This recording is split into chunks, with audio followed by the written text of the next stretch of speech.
tal, amigos? Soy Agatha Liz.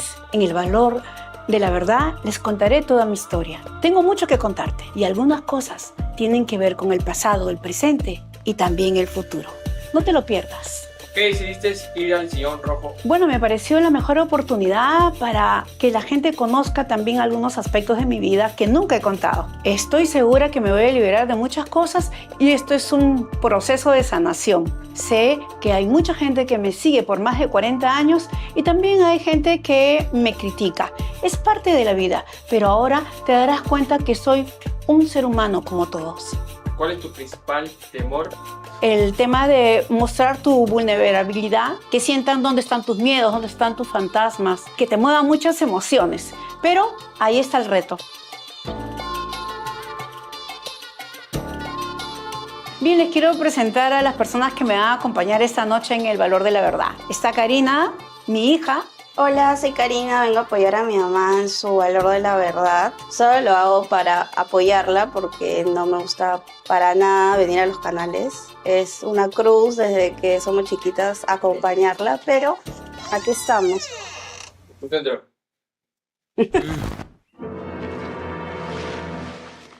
Y bueno, para apretar el botón rojo, esa es mi misión hoy día. Hacer una pregunta fuerte. Hay varias preguntas fuertes. Empieza esto la pregunta. Yo me las sé, ya me las imagino. Se va a remover muchas cosas feitas, pero bueno, ahí se verá. Mi hermano, Peter.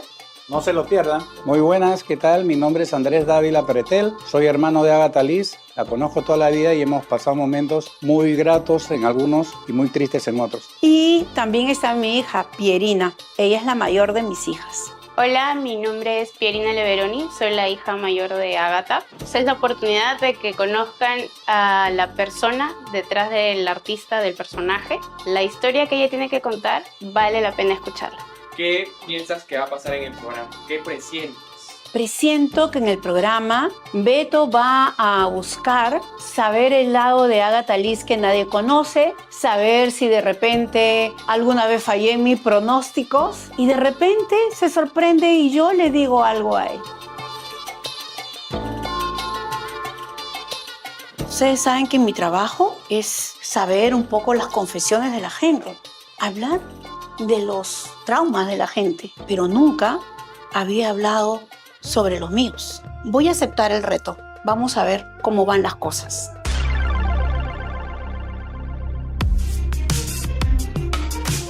Bueno, ya estoy aquí en el set del Valor de la Verdad. Para ser sincera, me siento bastante nerviosa. Es como cuando uno va a un examen. Está pensando en qué tal va a salir de ese examen. Pero bueno, tengo que poner en práctica mis ejercicios de relajación. Los dejo porque ya ahorita va a empezar el programa. Deséenme suerte.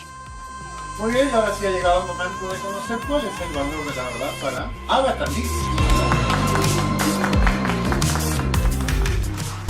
Buenas noches, bienvenidos a El Valor de la Verdad.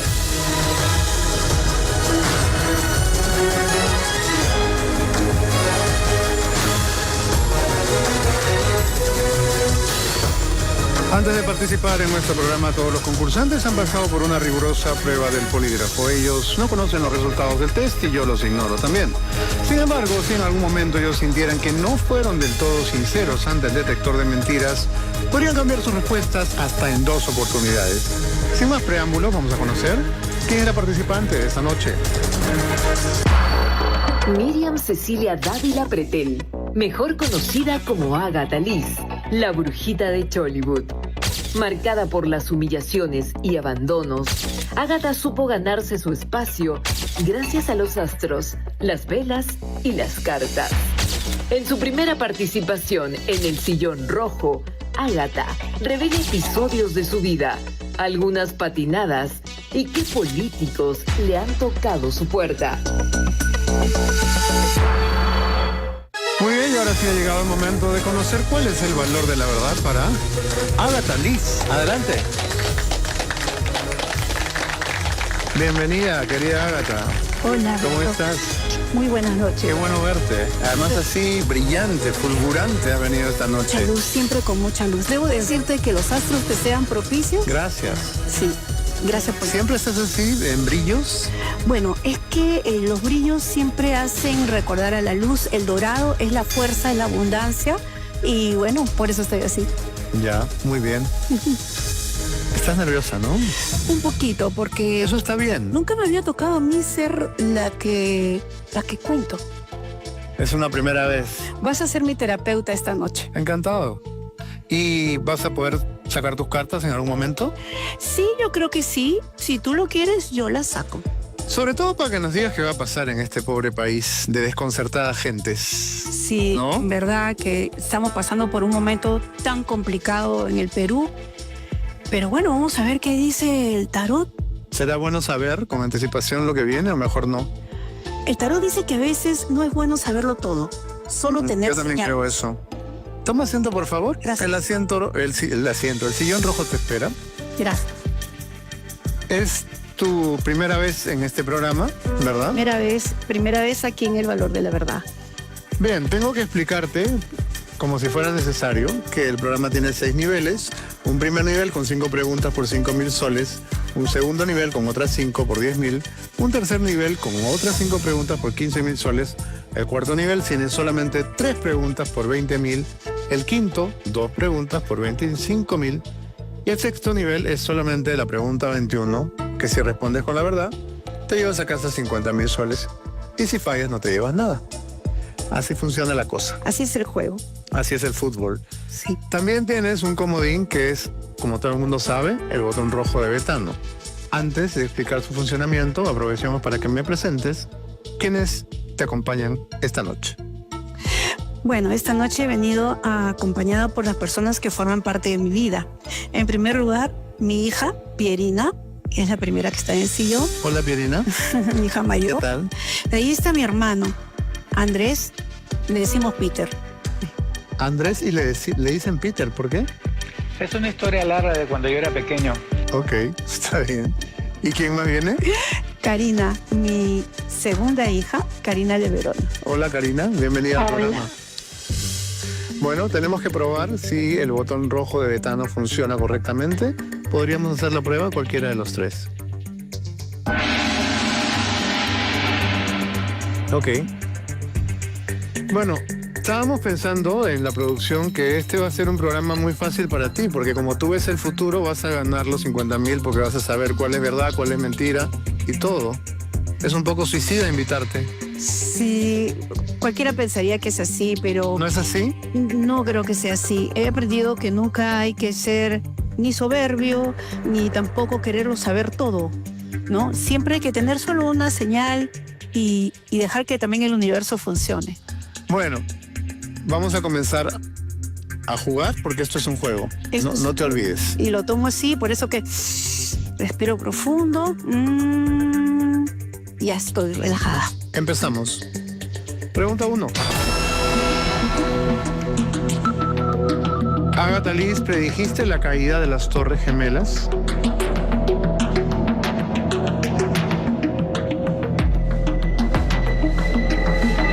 Sí. La respuesta es...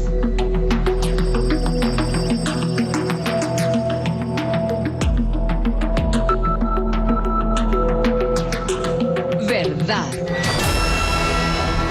¿Dónde y con qué anticipación hiciste esta afirmación tan terrible? Sí, te cuento. Bueno, como ya algunas personas saben, yo ya tengo más de 40 años trabajando en medios de comunicación en este trabajo de hacer pronósticos, ¿no? Lo he hecho desde niña, desde que tengo uso de razón. Pero ¿te gusta más decir pronóstico que predicción? Sí, en realidad puedo utilizar cualquiera de las dos de acuerdo a la situación, ¿no? Predecir es un don que uno tiene por inspiración divina, ¿no?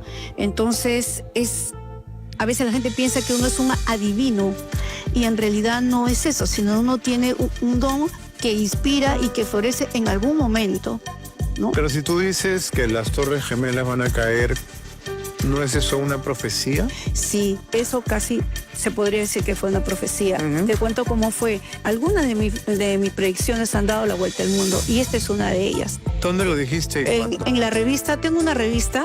¿Qué dijiste exactamente? ¿Te acuerdas? Lo que dije en la carátula de la revista y en el interior, ese año, era el 2001.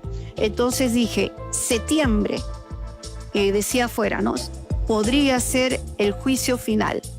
Entonces, en el interior, yo hacía un análisis de las pirámides, de la conjunción planetaria y dije, en este septiembre del 2001 va a ocurrir un gran desastre.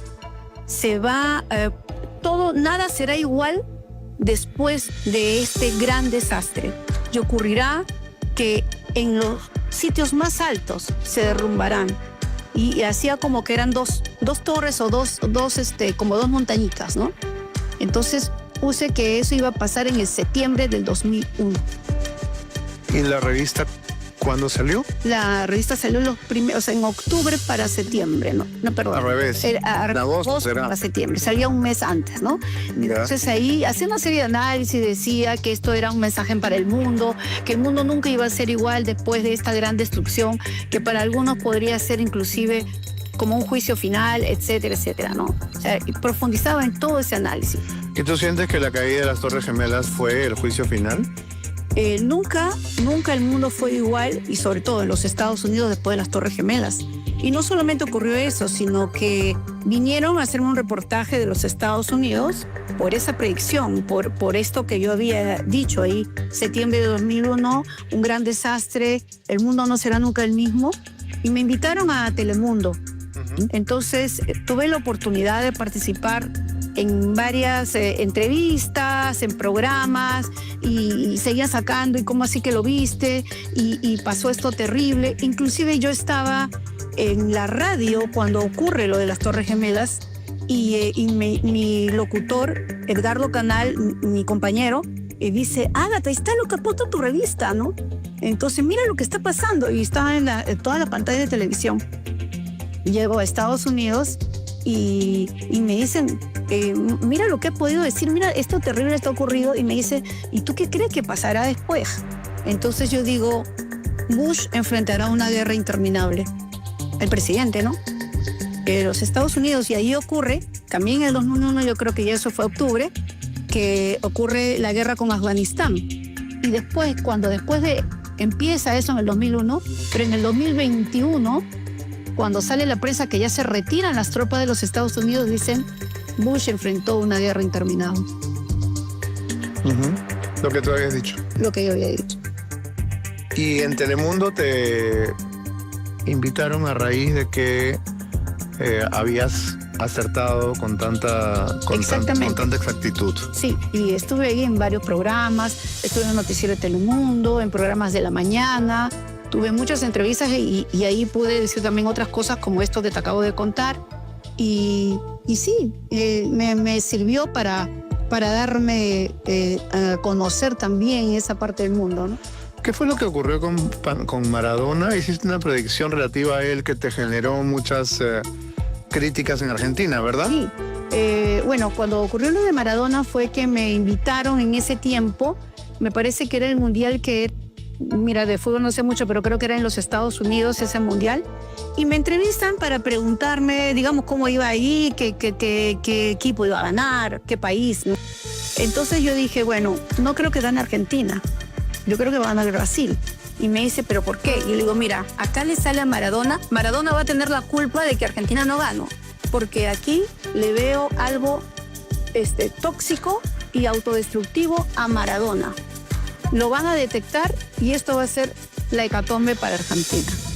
Y ocurre lo del doping de Maradona, y eso hace que en Argentina sale la prensa y me llaman y me retan, ¿no? Y me dicen que cómo yo era posible, ¿no? Que yo me meta con Maradona, con el Dios, ¿no? Y yo le digo, bueno, pues es que es eso lo que sale, que él va a hacer algo de autodestructivo, es algo tóxico, no sé qué es, pero lo van a detectar y adiós con Argentina.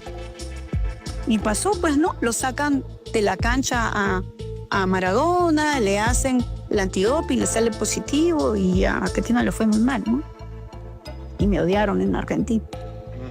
Me llamaron de una radio y una señora que dijo que era bruja, me retó y todo eso, ¿no?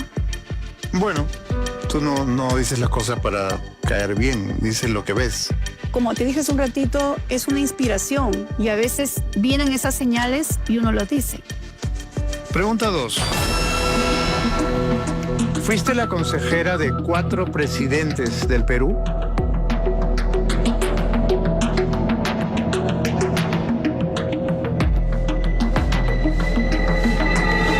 Sí.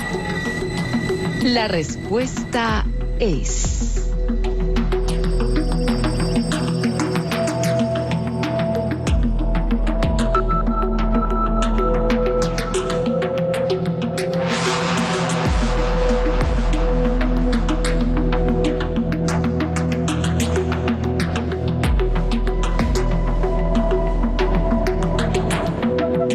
verdad. ¿No vas a contar de quiénes? Muchos han hablado del tema con Alan García, con Mala, con Fujimori fue súper evidente porque Fujimori cuando era un candidato desconocido, vino a uno de los programas en los que yo participaba y ahí le dije que él iba a ser presidente y que además él iba en su gobierno iban a capturar a Abimael Guzmán, ¿no? Y eso se lo dijiste en el 90. Y eso se lo dije en el 90 y ahí tomaron fotos, había prensa y ahí sí tomaron las fotos de cuando sacaba la carta y todo eso, ¿no? Y también ha estado el caso de Toledo y otros casos más, ¿no? ¿Y con Alan García tuviste amistad? No, amistad en sí no. Yo creo que fue curiosidad de parte de él, que me hizo algunas consultas, ¿no? No, te lo he preguntado porque he escuchado que Agatha Liz es compañera. Mira, en las redes sociales sobre todo ya me han dicho que soy aprista, que soy fujimorista, cuando estaba Vizcarra que era vizcarrista. Ahora ya no sé qué me han dicho, pero de todos los presidentes me dicen que soy. Yo no soy de ningún partido. ¿Y en qué circunstancias un primer mandatario convoca a Agatha Liz? ¿Guerras, pandemias, Sí. crisis políticas? Sí, sí. Mira, lo que más le preocupa a un presidente, a un político, a un presidente, es primero, ¿por dónde están mis enemigos? ¿Están cerca? ¿Están lejos? ¿Qué tanto daño me pueden hacer? Un poco paranoico eso, ¿no? Viven en una paranoia siempre constante, ¿no? Y también qué tanta suerte voy a tener para terminar mi mandato o para reelegirme, ¿no? Bueno, cuando son candidatos, para llegar a ser y luego para seguir, porque el hambre del poder es así, ¿no? Y porque terminar el mandato debe ser la obsesión, ¿no? Después de todas las vacancias sucesivas que hemos visto. Sí. El logro ya no es ser electo, sino completar los 5 años. Claro, en el caso de Castillo, que siempre le dije de que su gobierno iba a ser súper breve y que ahí lo iban a sacar. Y que principalmente lo iban a sacar porque lo iban a traicionar las personas más cercanas a él.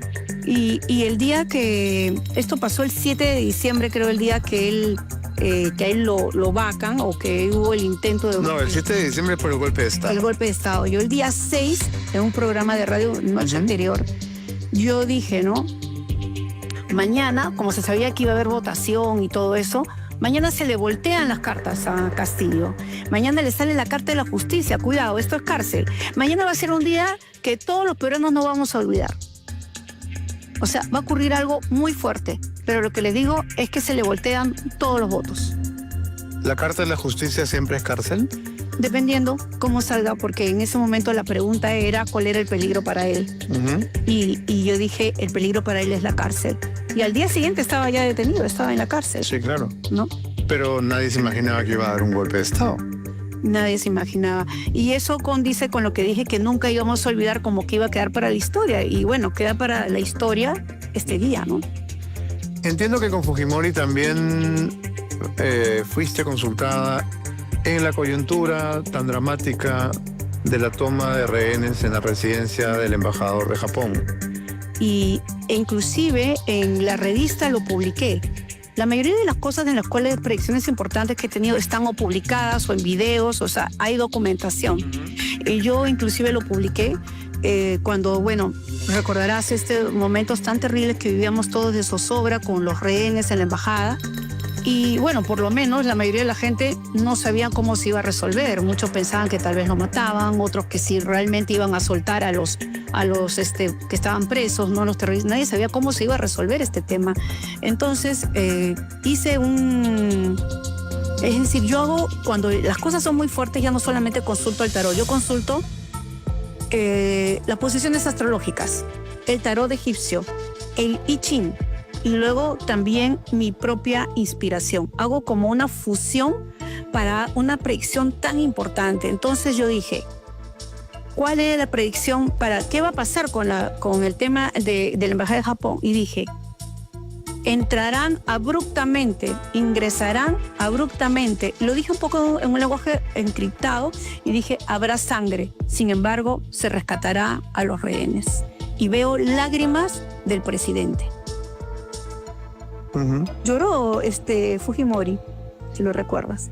Fueron esas 2 veces que te consultó el chino. Claro, ahora, eso es lo que yo publiqué, pero lo que hablamos en directo ya fue concreto y directo, que eso era lo que pensaba, y yo no sabía para nada que había un túnel ni lo que ellos estaban pensando hacer, ¿no? Ok. Pregunta 3. ¿Golpeó tu cliente a su esposa porque le era infiel?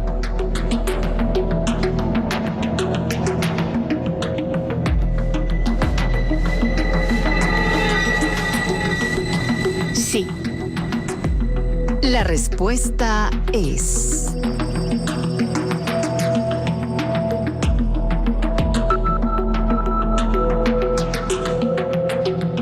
verdad.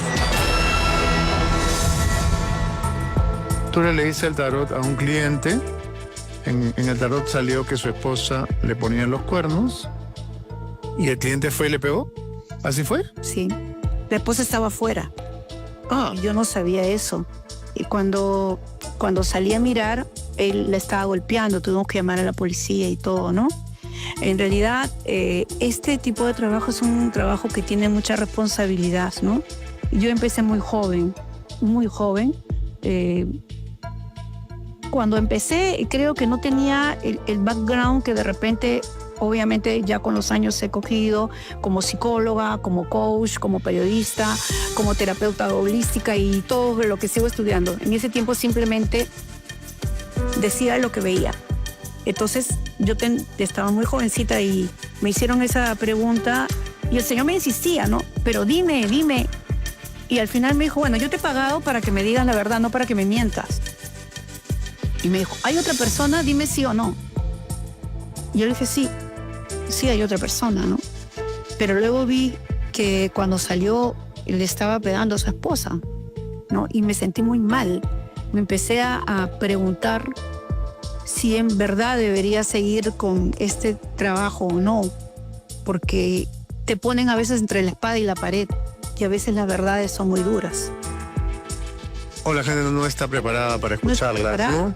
Como cuando tú le puedes ver a alguien que va a morir, tiene un problema de salud, y te dice, bueno, hay gente que dice, mira, si tú ves algo malo, mejor no me digas. Ajá. Como hay otros que dicen, mira, dime la verdad, porque en realidad yo quiero dejar mis cosas ordenadas si esto es algo muy malo, ¿no? Luego hay gente que ni se las espera. En realidad hay que saber cómo manejar, hay que medir al paciente y ver más o menos qué tipo de persona está frente a ti para saber si debes decirle todo. Tú heredaste esta percepción que podríamos llamar extrasensorial de tu abuela, ¿verdad? Sí, vengo de una familia en donde han habido ancestros, mujeres gitanas, mujeres con un don. Mi abuela, la más cercana que recuerdo, la mamá de mi papá, era la vidente del barrio, ¿no? La señora que todos consultaban, porque leía las cartas, veía la bola de cristal y todo eso. Luego estuvo mi papá, luego mis tíos, En realidad... ¿Pero quién te animó a, digamos, convertir eso en una especie de oficio? ¿Quién te puso a leerle al público? Mi papá. ¿A qué edad? Yo lo que tengo recuerdo, tendría 7 u 8 años. ¿7 u 8 años? Sí. ¿Y ya estabas leyendo las cartas a la gente? Primero en un círculo cercano, Ajá. ¿no? Y cuando ya salgo un poco como que ya en medios de comunicación tendría 14 años, ¿no? ¿Cuánto costaba el servicio de lectura de cartas cuando tú tenías 7, 8 años? ¿Cuánto te pagaba la gente? 20 soles, 10 soles. La primera vez que atendí a una persona, la clienta se fue y no me pagó. ¿Ah, sí? Sí, es La una primera. La primera que ya, digamos, ya era al público, ¿no? Ya. Al desconocido. Qué mala ¿no? suerte. Entonces, mi papá me había dicho, bueno, te vas a sentar acá, ya sabes lo que vas a hacer. Es lo mismo que haces con la familia, con los tíos, que haces en casa, que haces con tus amigas del colegio. Ya. No más ni nada menos. Y lo vas a hacer. Y la señora vino, me contó toda su vida y a la hora que se fue, se paró y se fue corriendo. Yo salí corriendo tras de ella, persiguiéndola. Y me puse a llorar porque no me había dicho. Pero perro muerto. Había dicho que te tiene que pagar. Sí, de verdad me tiene que pagar, sí. Ya. Y a la hora que termina la consulta se para y se va corriendo. ¿No? Y ahora cobras adelantado, ¿no? Entonces, exacto. Este tipo de trabajo se cobra adelantado. Pregunta 4. Ágata te acosaba una clienta.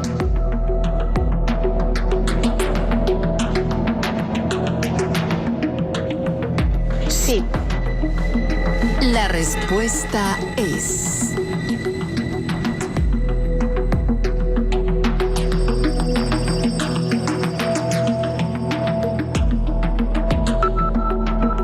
verdad.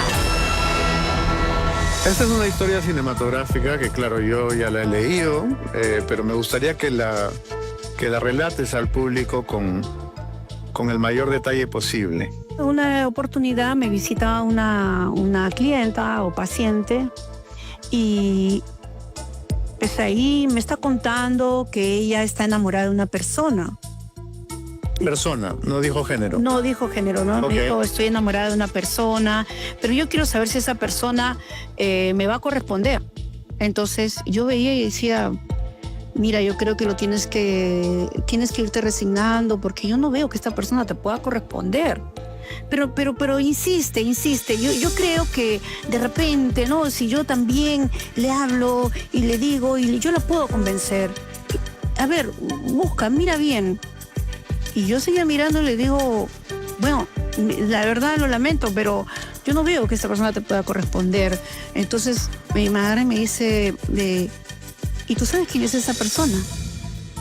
Y ahí se me nubló porque no podía ver quién era. Y me dijo, esa persona eres tú. Entonces yo me quedé un poco como sorprendida, ¿no? Entonces le dije, bueno, yo creo que justamente lo que te he estado diciendo es tal cual, ¿no? O sea que creo que no te has equivocado y que yo no podría corresponderte, ¿no? Me dijo. ¿Pero solo te lo dijo o trató de acercarse más? Lo que pasó fue que cuando le respondí eso, ella se paró.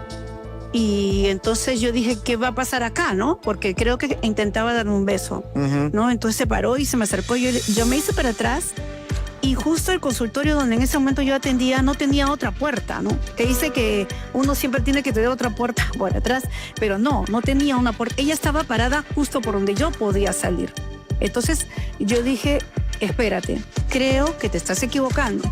Entonces me dijo, no me estoy equivocando. Y se paró y se me puso en la puerta y pensaba, no me quería dejar salir. Entonces yo traté en principio controlarme y no asustarme demasiado, ¿no? Y le dije, por favor, permíteme salir, ¿no?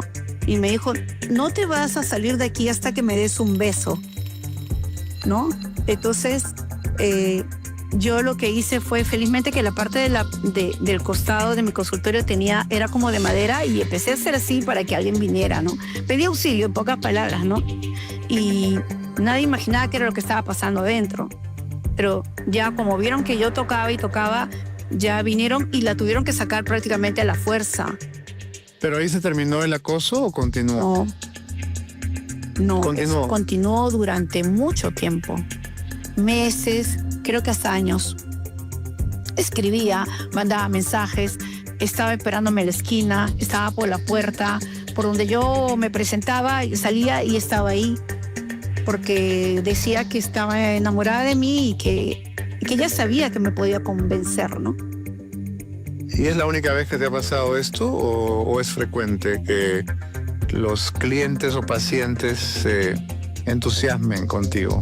Me ha pasado también con clientes varones. Me imagino. Sí, también me ha pasado eso.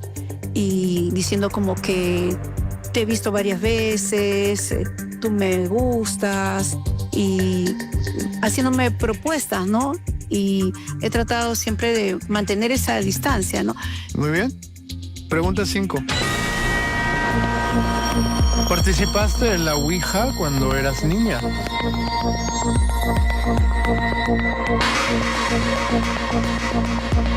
Sí. La respuesta es...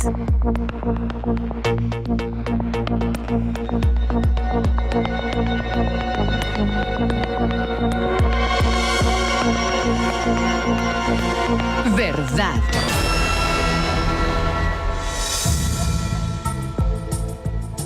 Participar en una Ouija implica, hasta donde yo sé, jugarse con la fuerza más oscura, ¿verdad? Sí. En mi caso, habían esas sesiones en mi casa porque yo tenía unos tíos que junto con mi papá consultaban y ya ellos hacían, hasta ahora ya entiendo, hacían consultas fuertes. Por ejemplo, una de las cosas que yo escuché es que hablaban del crimen de Banquero Rossi. Ajá. Por ejemplo, ¿no? De ese tiempo. Sí. Una de las cosas. Y así cosas fuertes consultaban en la Ouija. Entonces, yo era niña y eso lo hacía en el comedor de la casa. Entonces yo, para ir a la cocina, yo tenía que salir de mi dormitorio, pasar por el comedor para ir a la cocina a tomar agua o algo. Entonces, cuando yo pasaba, a ellos como que la bandejita se les empezaba a mover. Entonces mi tío recibía mensajes, pintaba de los pintores famosos, era un medium. Bueno, cuando yo pasaba me dice, ven acá. Yo dije, ¿qué? Ven acá, siéntate acá. Ella tiene algo. A ella le pasa algo, ella tiene un don. Porque cuando ella pasa, se empieza a mover la bandejita, se empieza a mover. Siéntala acá. Entonces yo la senté y me dijo, pon tu dedo acá. Mi dedo yo lo puse y empezaron a hacer sus preguntas y le contestaba así, ¿no? Y las letras, ¿no? Y yo prácticamente no tenía mucha noción de lo que es. No sabías qué estabas haciendo, claro. No lo sabía. ¿Es fácil? Fácil porque yo te puedo decir muchas cosas, ¿no? Si yo quisiera de repente proponerlo. Ahora, sí es verdad que en algún determinado momento yo te estoy mirando a ti ahora y yo puedo ver una imagen, puedo ver una señal y decirte, mira, Beto, en este momento yo estoy sintiendo y estoy viendo a una persona que te está abrazando. Pero son señales, pero no es que yo me sienta contigo. A ver, ¿con quién quieres hablar? Teléfono, llamada, ¿no? Entonces, vamos a comunicarte con tal persona que es sensible, que para quién no va a ser sensible, ¿no? Pero es peligroso. Bien, terminaste el primer nivel, me respondiste 5 preguntas con la verdad, vas ganando 5,000 soles. Toca preguntar si quieres retirarte con 5,000 o responderme 5 preguntas más para intentar llevarte 10,000. Vamos a preguntarle a tus hijas qué piensan. Pierina y Karina, ¿cuál es su consejo? Vamos, recién empieza. Hemos hablado muy poquito. Todavía hay mucho que decir. Esto va a ser de alguna manera entonces la vida secreta de Agatha Liz. ¿Ah? ¿Ya escuchaste el consejo? ¿Cuál es tu respuesta? Sí, claro, voy a continuar. ¿Vamos a continuar?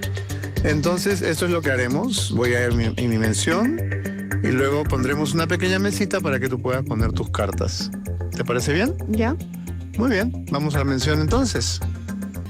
Vamos a aprovechar la presencia de Agatha Liz en nuestros estudios para hacer algunas pequeñas consultas sobre el tema que a todos los peruanos nos preocupa, que es qué va a pasar con el país.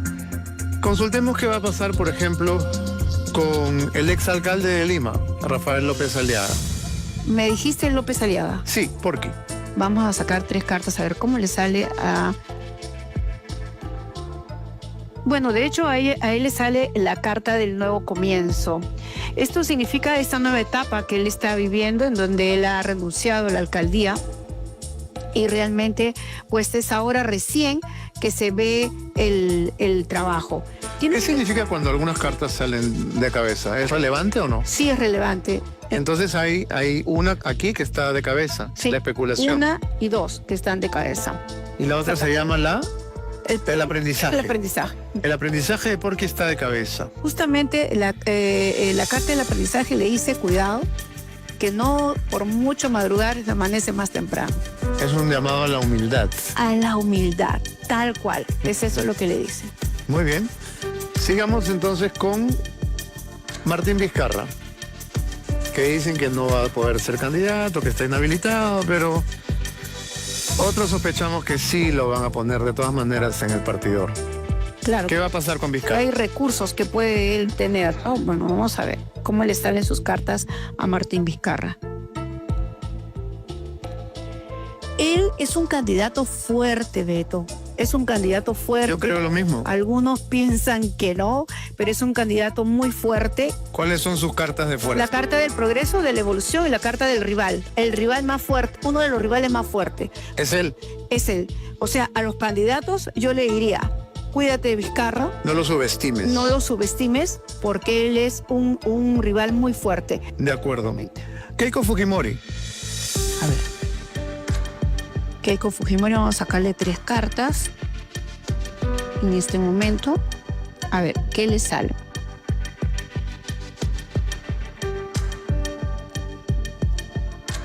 Vamos a ver, es un poco que me es difícil verla. Me es difícil ver a Keiko. Veo ahí 1, 2, 3 cartas de cabeza. No la percibo.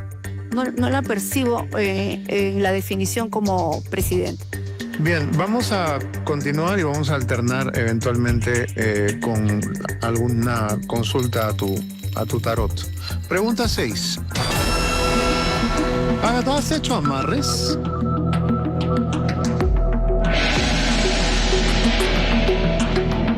Ajá. Tu hermano Peter se abalanzó sobre el botón rojo. ¿Por qué será? ¿Le has hecho un amarre a él, seguro? No, en realidad nunca he hecho algo así. ¿Nunca ha sido necesario? Nunca. No tienes que responder porque ya la pregunta fue anulada. Tengo que ir a la pregunta repuesto. Pregunta 6. ¿Salvó tu vida una premonición?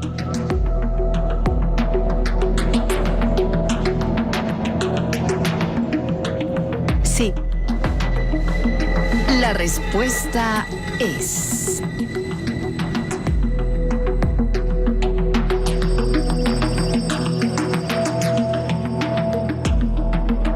verdad.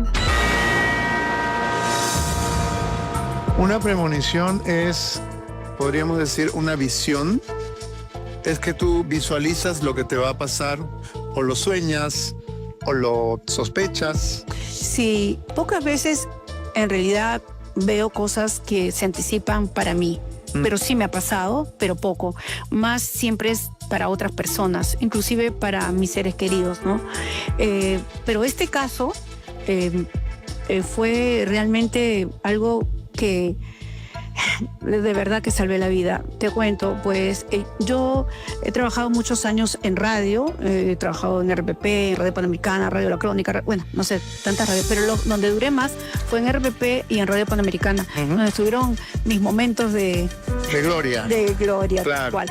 Y entonces yo viajaba, por lo mismo que la radio estaba para todo el Perú, viajaba a todo el Perú, hacía presentaciones, giras. En una de esas ya estaba todo preparado, mi representante había viajado a Arequipa para prepararme todo, y yo llego después, como suele ocurrir cuando alguien va a hacer una presentación. Entonces yo tenía mi pasaje para viajar.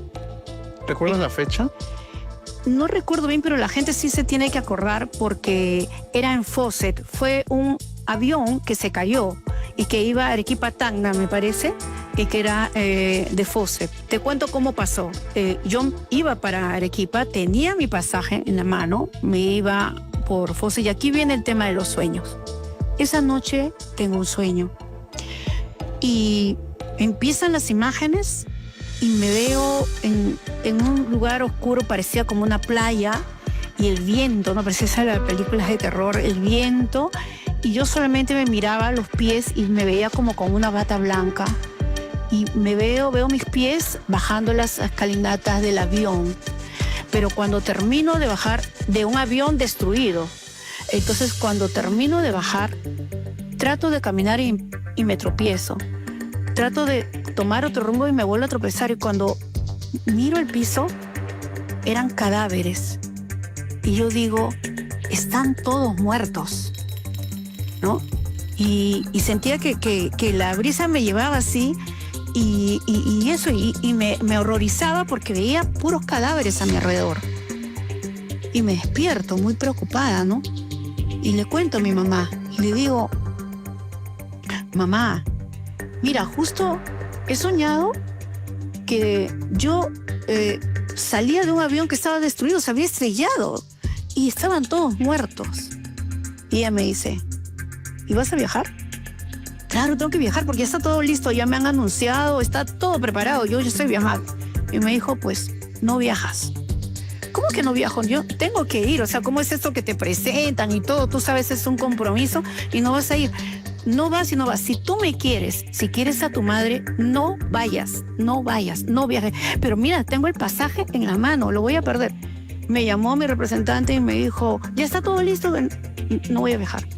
Pero ¿cómo que no voy a viajar? Y dile que estoy enferma, no sé, no puedo, me siento mal.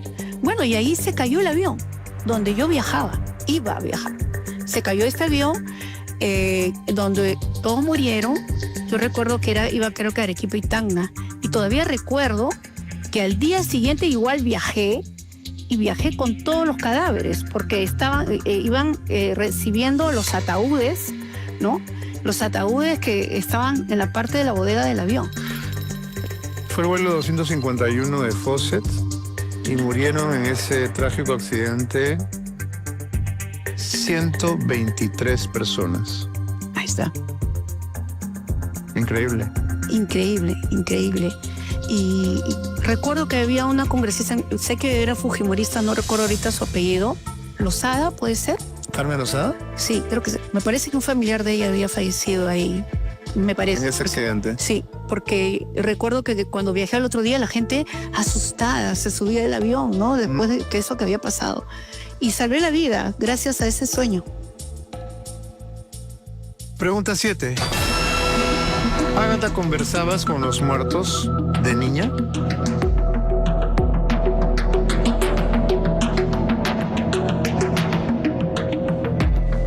Sí. La respuesta es...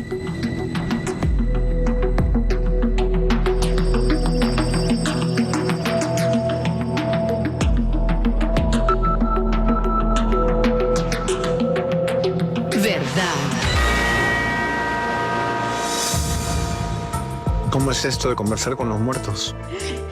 Bueno, yo era niña, tendría, no sé si 8 años, más o menos. Vivíamos en Jesús María con mi mamá, mis hermanos. Somos 5 hermanos. Y mi mamá no la pasábamos muy bien económicamente. Y mi mamá se prestaba a veces inclusive de la vecina, que si el gas, que si esto, ¿no? Para cocinar. Y entonces yo había estado conversando con la vecina como casi todos los días, viendo qué era lo que se iba a cocinar y que mi mamá, en qué momento la señora terminaba con su comida para prestarle a mi mamá que si la olla o su cocina, un turno. Y mi mamá, la señora me había dicho ya lo que se iba a cocinar. Y mi mamá me dice, hoy no hay comida. ¿Cómo que no hay comida? Vamos a ver dónde lo hacemos porque la vecina falleció. ¿cómo que falleció? Si yo estaba conversando con ella. Me dice, hijita, tú te haces muchas imaginaciones. La señora ha fallecido y ya tiene como 2 días. Y yo le digo, mamá, yo estuve conversando con ella y todavía la señora me dijo que hoy ella no iba a cocinar. Que entonces luego me di cuenta de que la señora está muerta, ¿no? Me pasa también con mi abuela. Yo tenía a mi abuela esta por parte de madre, que la recuerdo con mucho cariño porque ella siempre estaba jugando su solitario. Después he sabido que con el solitario también miraba el futuro. Estaba siempre con sus cartas. Vivía en el mismo edificio donde vivíamos nosotros y ella siempre conversaba conmigo. Cuando después ya no la veo. Me habían dicho que estaba enferma. Yo siempre subí a verla y me habían dicho que estaba enferma. Y en una noche, no, ya era de día. Ya vi por mi ventana, porque mi dormitorio estaba en una ventana, y vi mi ventana y ella entró, ¿no? Y siempre era tan cariñosa conmigo. Siempre me decía que juntas íbamos a guardar ese tesorito, que era un monedito azul con raya blanca donde guardábamos el sencillo y lo escondíamos. Y me decía, ahora ya no vamos a jugar. Y yo le digo, ¿pero por qué? Y me dice, porque ahora me tengo que ir. Y yo le dije, ¿pero por qué, abuelita? ¿Por qué te vas a ir si yo quiero jugar contigo? Y me dijo, ya después lo entenderás. Y me tocó, siempre recuerdo que me hizo así, me dio un beso. Y se fue. Y bueno, yo dije, voy a contarle a mi mamá que abuelita está bien y que va a jugar conmigo, no ahora, pero yo sé que después voy a subir a verla. Y luego siento que la gente gritaba, lloraba. ¿Qué pasa?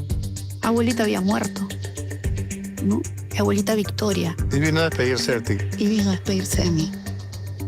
Habló conmigo, me besó, me acarició. ¿Y cuando tú contaste eso, te creyeron? Al comienzo nadie me creía, pero luego mi papá se dio cuenta y le dijo a mi abuela, la vidente que te conté, es su mamá, y dijo, ella es, ¿no? Ella es la que está siguiendo la tradición de la familia. Pero mi papá me decía algo, ¿no? Tú tienes un don, pero que nunca, no quiero que te traten como a mi mamá, como la bruja del barrio. Tú tienes que estudiar y prepararte para dar un mejor servicio, conocer la conducta humana. Prepárate. No te quedes solamente con el don. Tiene que ser arte y ciencia. La pregunta 8 es la pregunta wow y no la voy a formular yo. La va a hacer tu amigo Tito Reyes. Adelante, Tito. Buenas noches, Beto. Buenas noches. Buenas noches, Ágata, mi gran amiga. Pregunta wow. ¿Te abandonó tu padre?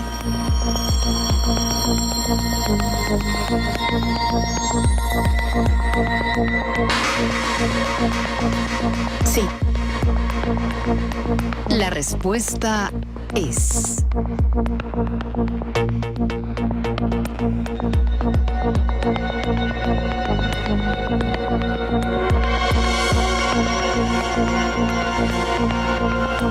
verdad.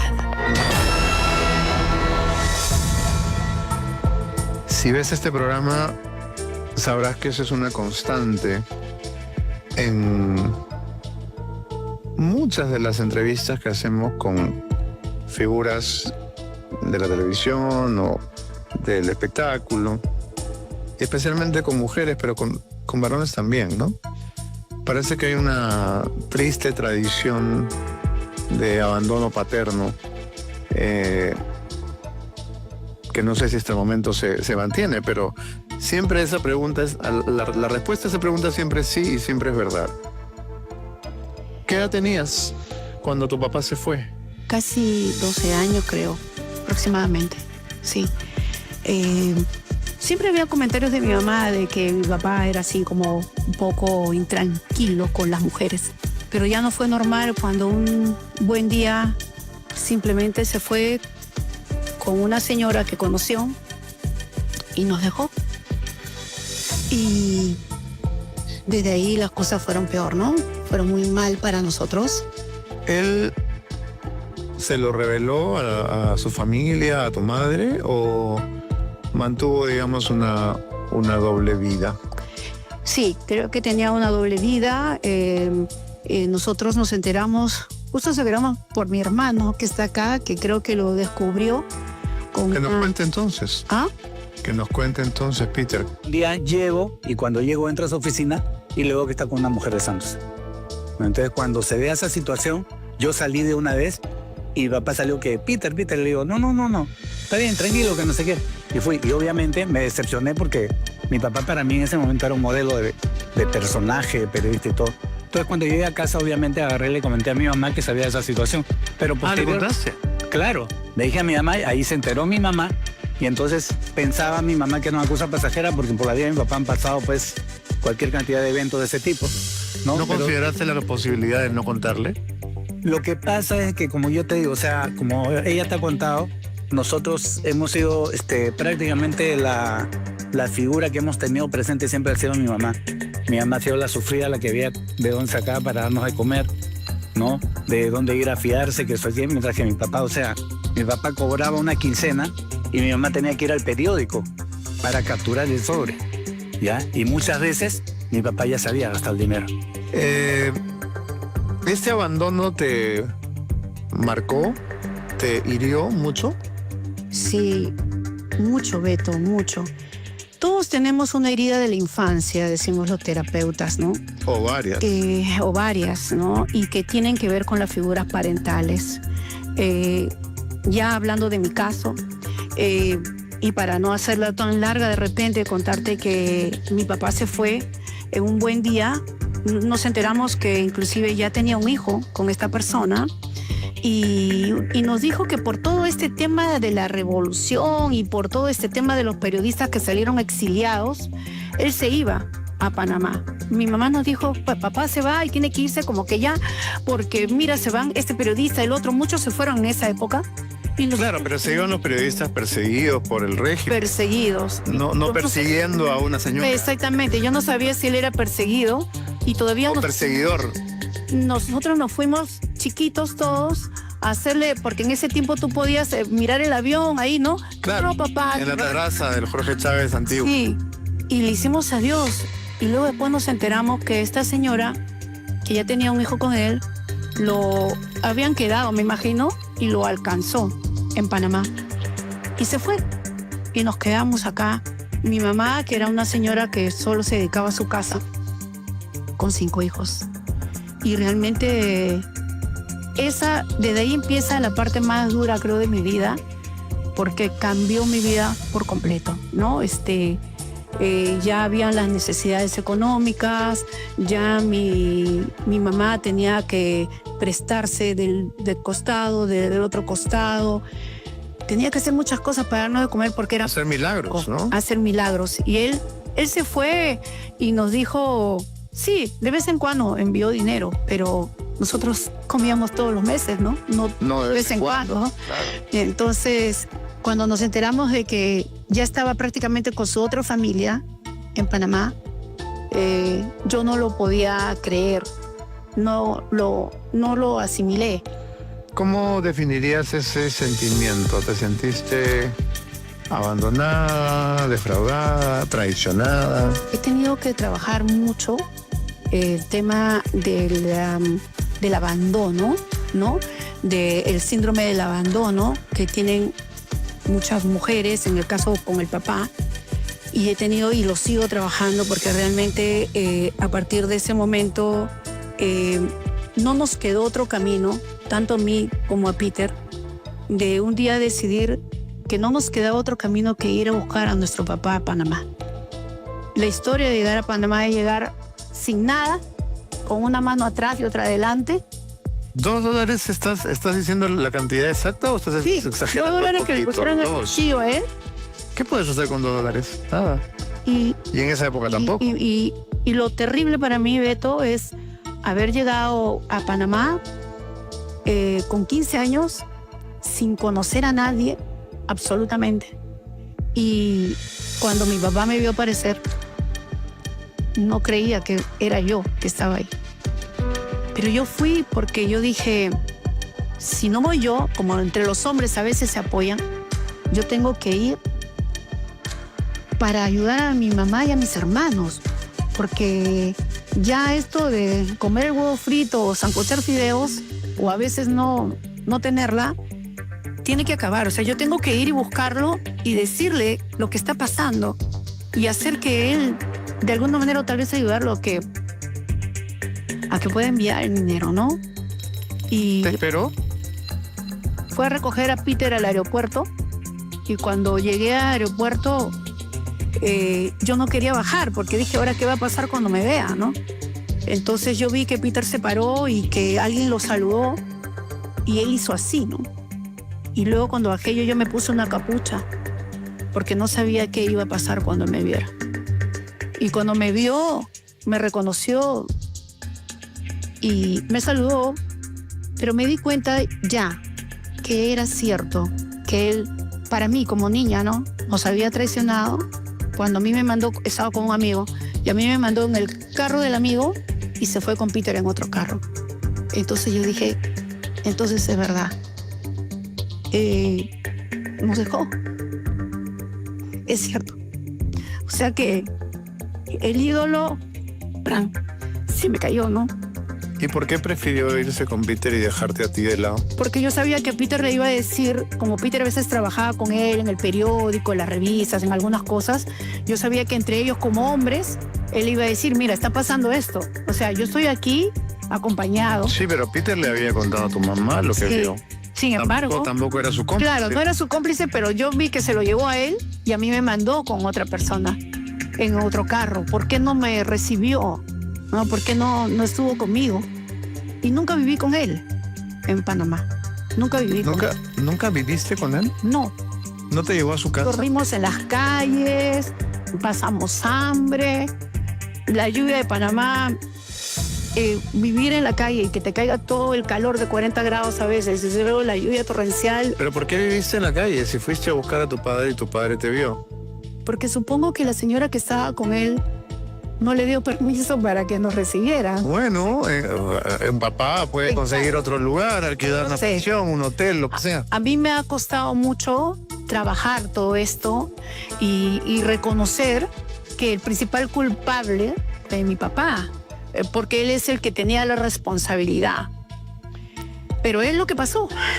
Es lo que pasó. Dormimos al principio en la alfombra, en la oficina donde él trabajaba, con otros doctores.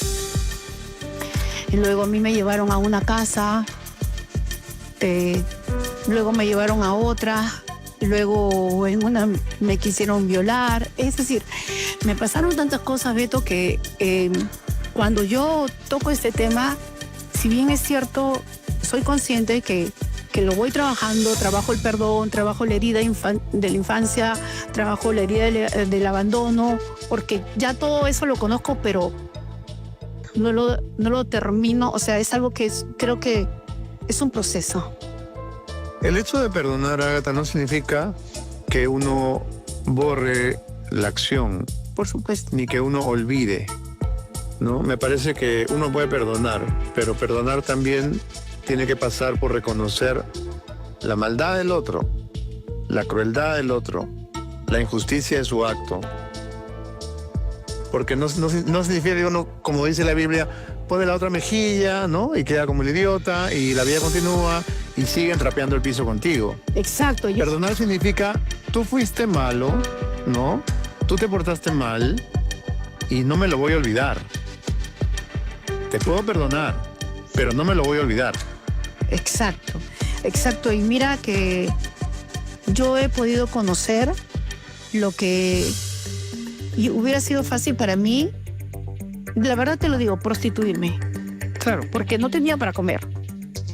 Y bueno, era una niña. Bueno. Era una niña, algunos dicen un poquito agraciada, y con mis 15 años me pasaron tantas cosas. Y era lo más fácil, pero yo preferí trabajar. Y trabajamos, ya ahí éramos periodistas, escribíamos revistas, vendíamos publicidad para las revistas, caminamos con mi hermano. Y llegó un punto en que no teníamos para comer y gracias a Dios, porque Dios siempre te pone ángeles en el camino, que teníamos un amigo que fue el que se hizo responsable para nosotros en la universidad, porque ahí estudiamos periodismo en Panamá. Tenía una panadería y mi hermano se iba en las noches, bueno, no habíamos comido, y le tocaba la puerta. Ya para eso mi papá ya no estaba, porque mi papá duró en Panamá un año y medio, donde cuando aparecimos, y sobre todo aparecí yo, la gente empezó a decir, qué feo. Y resulta que tenías estos hijos y resulta que la señora, o sea, no es tu esposa, porque tenía una esposa que era mi mamá, ¿no? Y yo puedo comprender que una mujer se enamore de un hombre casado. Lo puedo comprender en la humanidad. O sea, puede ocurrir. Yo me puedo enamorar de un hombre que es casado, que tiene hijos. Pero yo lo que no puedo comprender es la maldad. ¿En qué sentido? En que yo como amante vaya y me burle de tus hijos. Me burle de tu hija, no la deje entrar a mi casa cuando no conoce a nadie, está en un país extraño y tiene solo 15 años y es una niña, y me venga a burlar en su cara. No puedo comprender que puedas ir y tocarle la puerta a la esposa en algún momento y decirle, mira, estoy con tu marido, o llamar a otras personas de sus hijos y decirle, tu papá no va a volver contigo porque está conmigo, jajaja, jijiji. O sea... ¿Hacía eso? Sí. Yo digo, ¿por qué la maldad? Lo viví y es una parte que tengo en proceso, ¿no? En proceso, de verdad. Porque es duro, es difícil para mí. Bien. Vamos a continuar. Pregunta 9. ¿Predijiste la muerte de tu padre?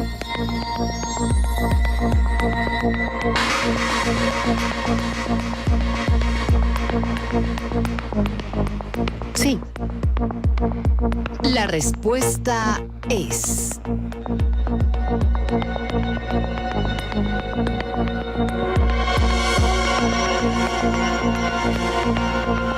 verdad.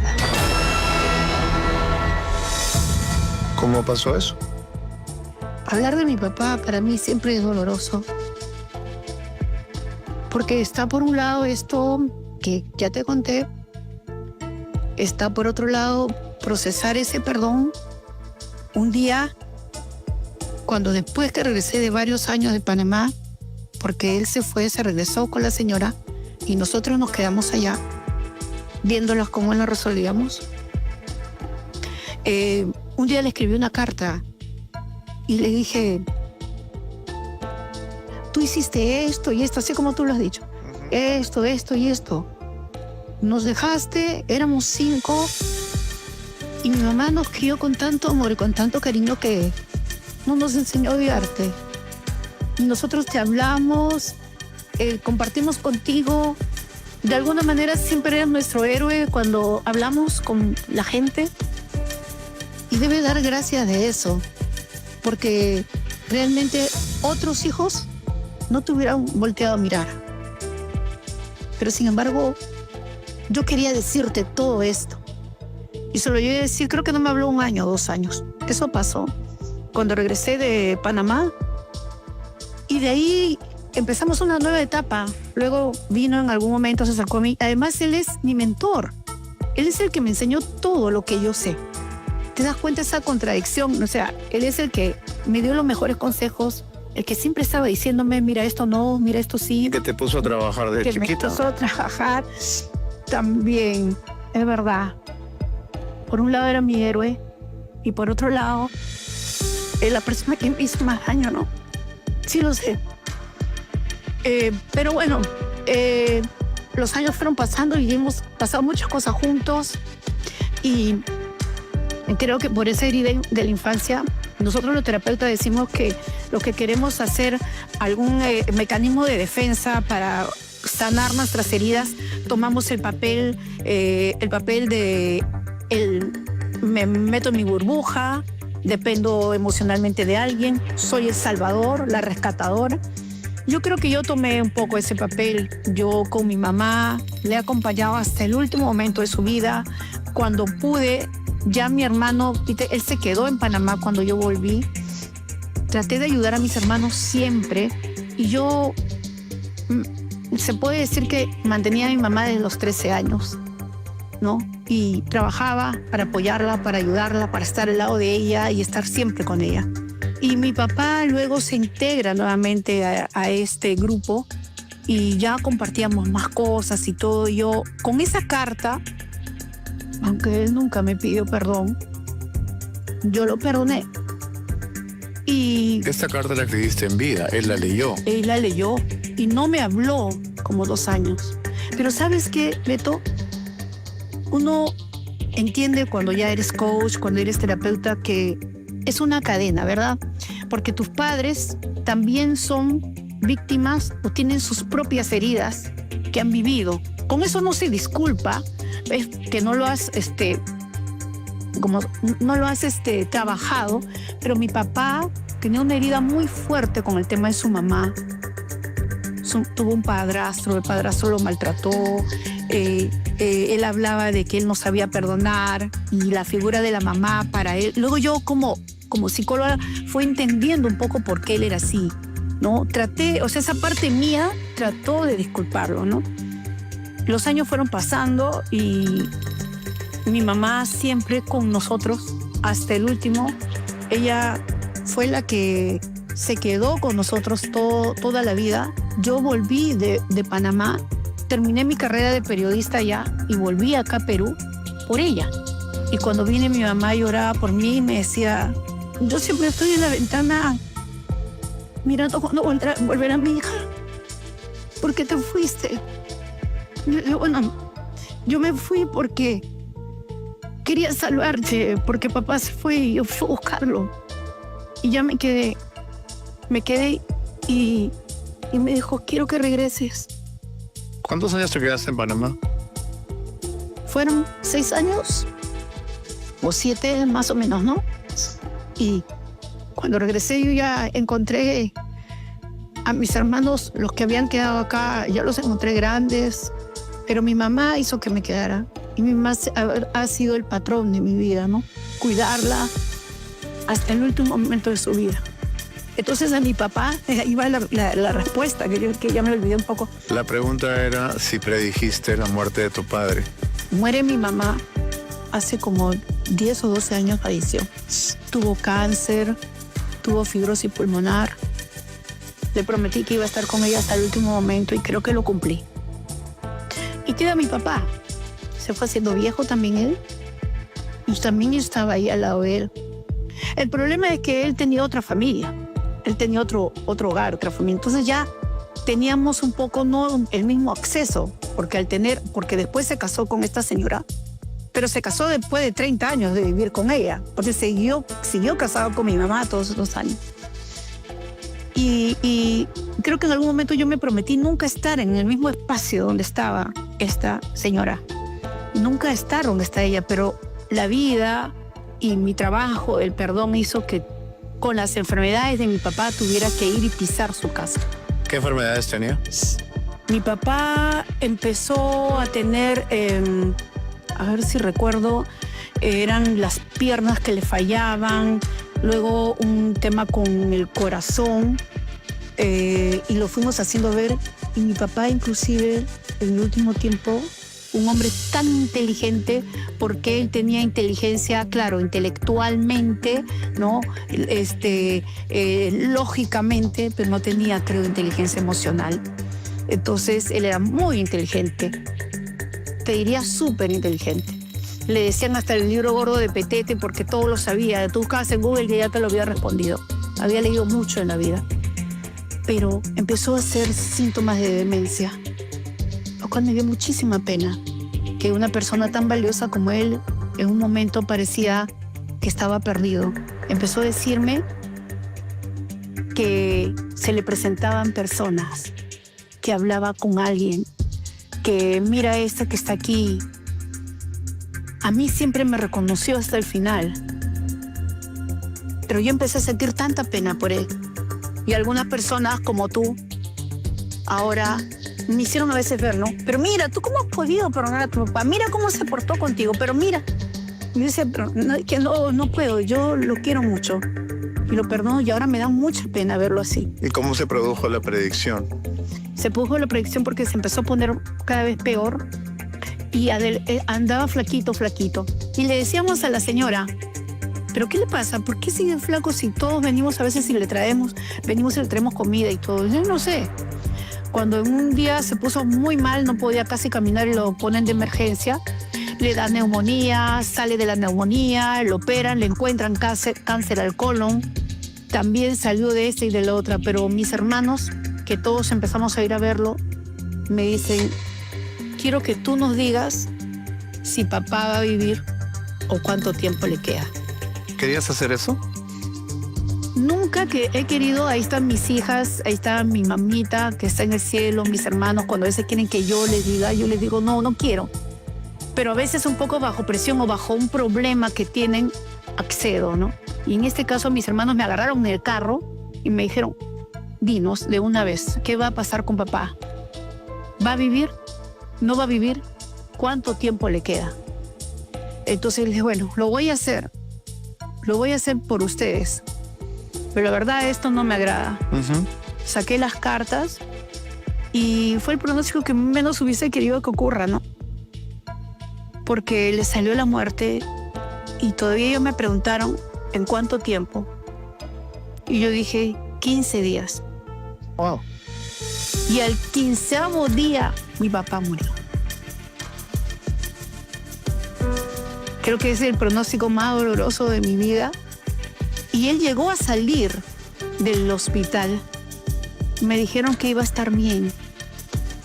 Y yo dije, qué bueno, él va a estar bien, se va a recuperar. Y Peter lo saca del hospital esa noche de viernes para sábado. Y le dice, ¿quieres que te lleve a tu casa? Y él voltea y dice, no quiero ir. Recuerda que él también tenía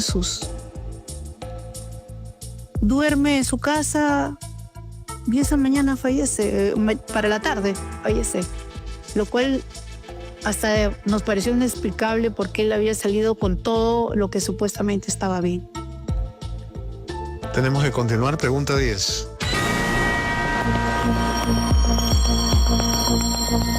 Agatha, ¿te intentaron a los 13 años?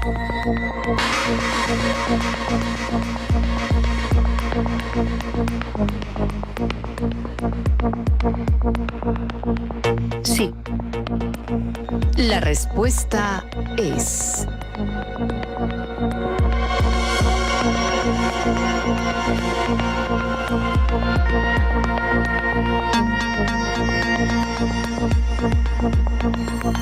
verdad.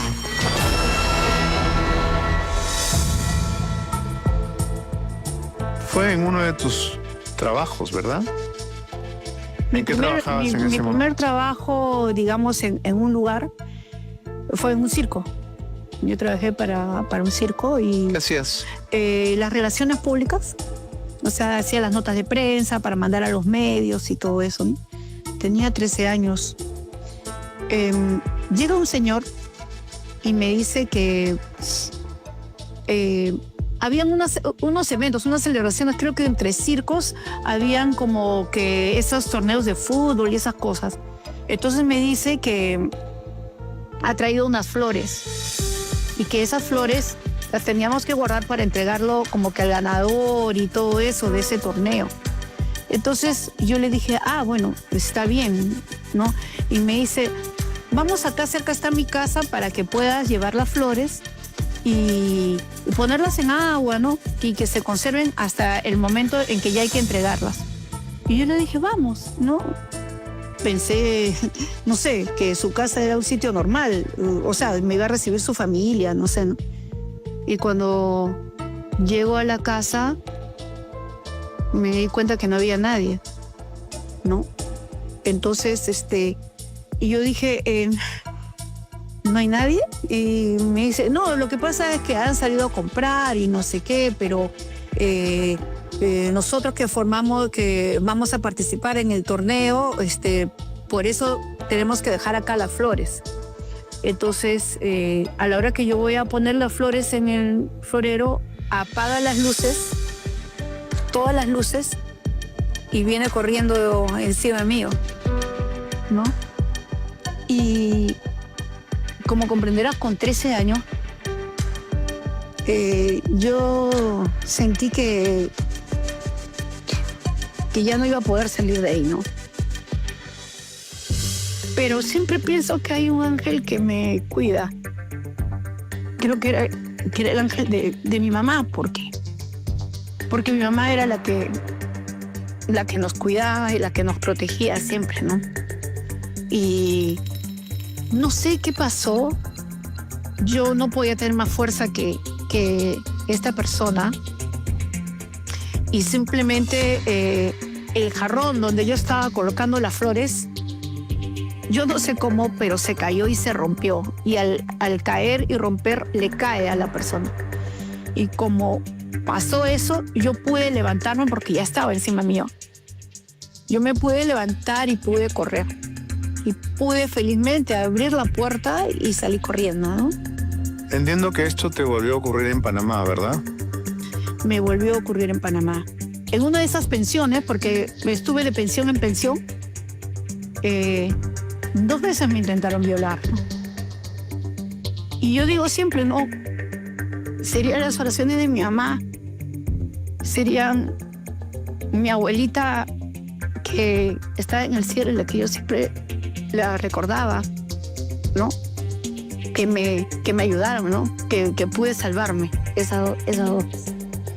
Ágata, has terminado el segundo nivel, me has respondido 10 preguntas con la verdad, vas ganando 10.000 soles. Puedes retirarte con los 10.000 o responderme 5 preguntas más para intentar llevarte 15.000. Depende de cómo te sientas. ¿Cómo te sientes? Bueno, estas cosas mueven. De hecho, mueven recuerdos, mueven situaciones. Pero, quizá un poquito más. ¿Un poquito más? Muy bien. Voy a hacer entonces mi mención comercial y continuamos. Muy bien. Veamos qué dice el tarot para Philip Butters. A ver, vamos a sacar 3 cartas para Philip. Mira, tú lo estás viendo acá. A él le sale la carta del triunfo. Ya. Le está saliendo una buena carta. Y la justicia. Pero también le sale la carta de la justicia y todo. Es decir... Tú me dijiste hace un rato que la justicia es cárcel. La justicia es cárcel algunas veces, pero también es cuando te ocurren cosas que te las has ganado. La justicia divina. Karma. Exacto. Vamos a ver las que salen de cabeza. El amor y el deseo de Philip Butters están de cabeza. Sí. La ofrenda de cabeza. La fragilidad de cabeza. Y tiene 3 a favor que son el triunfo, la justicia y la amistad. Y el consejo aquí sería que si él quiere ganar, no confíe en mucha gente, solo en los que son muy cercanos a él, que trate de actuar de una manera imparcial, que busque el equilibrio en todo aspecto de su vida, emocional, es decir, en todo, el equilibrio. Es lo que dice sobre todo, ¿no? ¿No? En todo tiene que mantener el equilibrio si es que quiere ganar. Porque o sea que de acuerdo a tu tarot, Philip podría pasar a segunda vuelta. Sí, en este momento le sale que sí. Ok. Veamos las cartas del tarot para César Acuña. César Acuña. Vamos a ver. Vamos a sacar 3 cartas en este momento.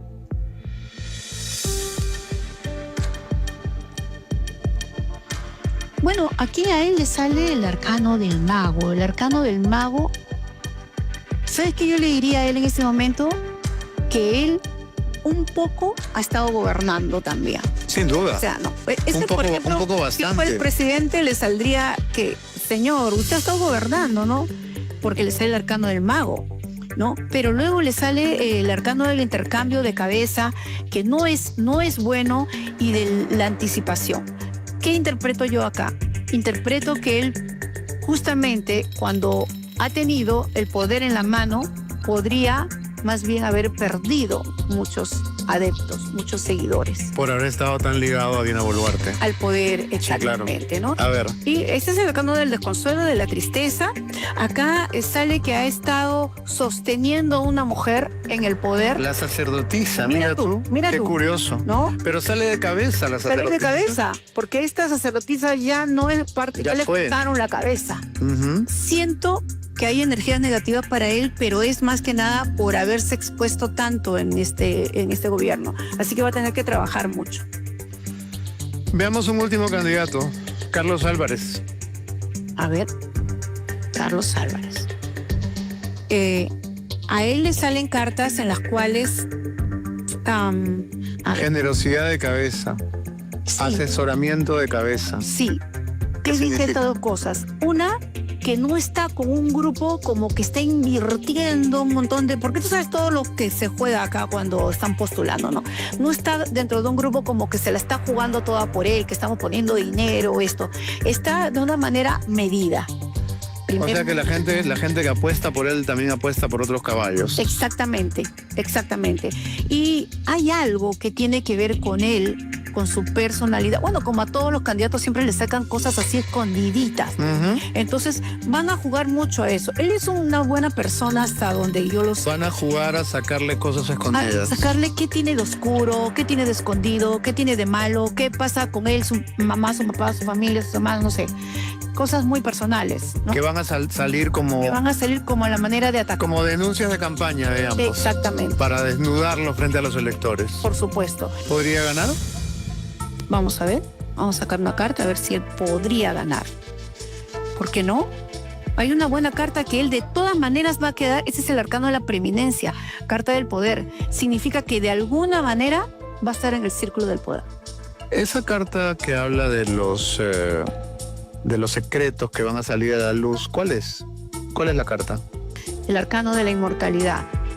Este arcano, según el tarot, esta computadora mística mide muchas cosas de la vida de una persona. Y acá dice como que hay una debilidad En su vida privada. en su vida privada que van a tratar de machacarle con eso para poder de alguna manera debilitar su candidatura. Será entonces de que él pueda sobreponerse a esos misiles que le van a disparar Tal cual. para poder seguir adelante o caer en el No camino. caer en el camino. Muy bien, Si no es ahora, será más adelante. con paciencia. Continuamos, pregunta 11.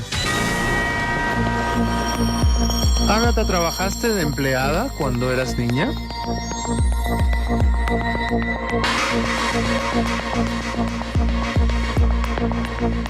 Sí. La respuesta es...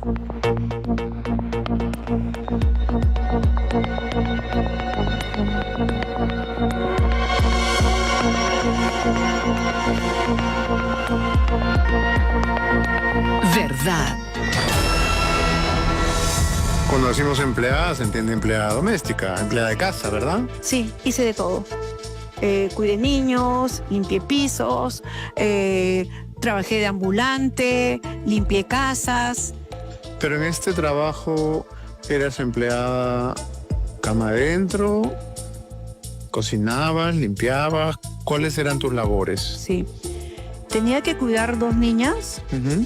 y tenía que limpiar la casa. ¿Vivías en la casa? Vivía en la casa.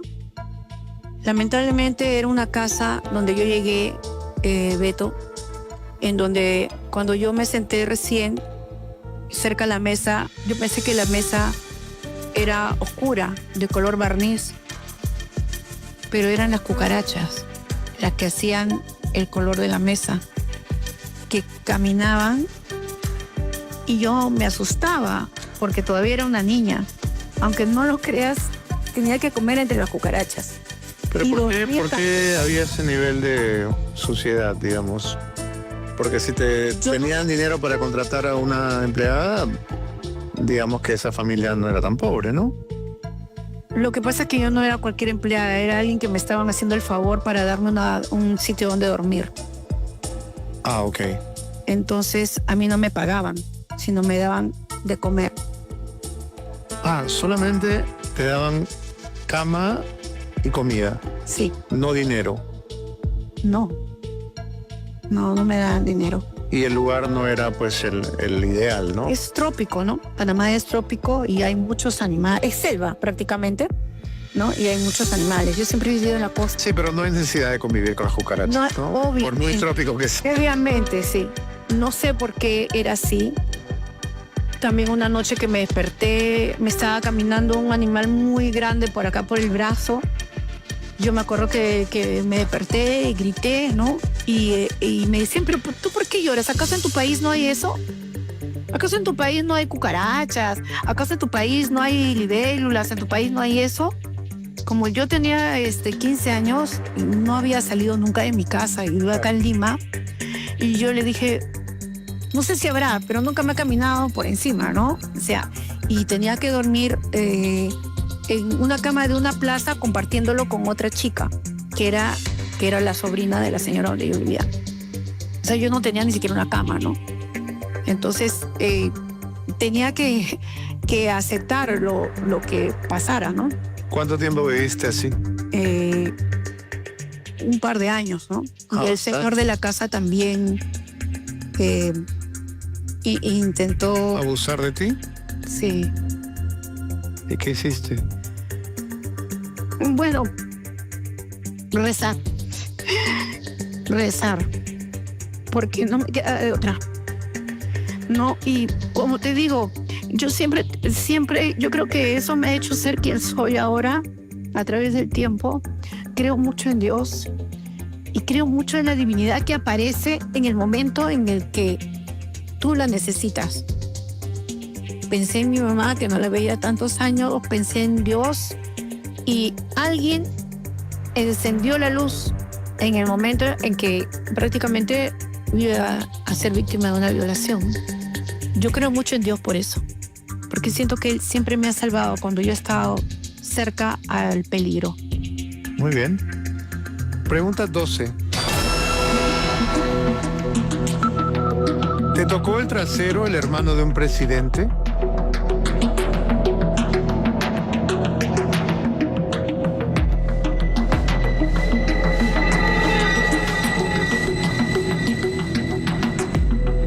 Sí.